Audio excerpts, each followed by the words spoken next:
యావత్ ఆంధ్ర రాష్ట్రానికి కానీ మరీ ముఖ్యంగా చిన్నబాబుకి పెద్దబాబుకి దత్తపుత్రుడికి ముక్కరికి ఒకటే చెప్తున్నా, రాజ్యాంగానికి వైఎస్ఆర్ కాంగ్రెస్ పార్టీలోని మహిళలు జడలో వేసుకున్న వెంటికి కూడా భయపడదు.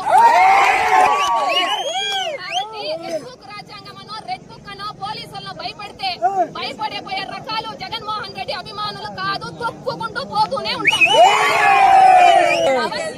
దయచేసి మీడియా సోదరులకు కూడా ఒకటి చెప్తా, పవన్ కళ్యాణ్ అనే వ్యక్తి పేరుని మీరు ఎప్పుడు ప్రస్తావించాలంటే అతను సినిమా ఇండస్ట్రీలో ఉన్నప్పుడు మీరు పవన్ కళ్యాణ్ అంటే మేము యాక్సెప్ట్ చేస్తాం.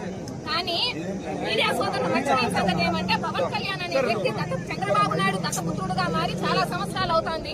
దయచేసి మీడియా సోదరులందరూ కూడా పవన్ కళ్యాణ్ అనే వ్యక్తిని చంద్రబాబు నాయుడు దత్తపుత్రుడుగా అభివర్ణించాలని కోరుకుంటూ, ఇంకొకటి పవన్ కళ్యాణ్ అనే వ్యక్తి ఇన్ని సంవత్సరాల్లో ఏ రోజన్నా ఒంటరిగా పోటీ చేశాడా?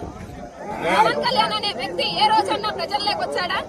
కనీసం సొంత నియోజకవర్గంలో జరుగుతున్న విషయాల్ని అన్యాయాలను కూడా పట్టించుకొని వ్యక్తి మమ్మల్ని బెదిరిస్తేనో లేకపోతే మాకు శాస్త్రం చెప్తేనో భయపడే తెచ్చుకునే వ్యక్తులు కాదు. ఇంకొక విషయం పవన్ కళ్యాణ్ ఏం చెప్తున్నామంటే, తప్పతవరి మోడీ కాళ్ళు పట్టుకొని ఈవీఎం మిషన్లు కనికరించి ఈ రోజు నువ్వు డిప్యూటీ సీఎం అయిపోయిండొచ్చు.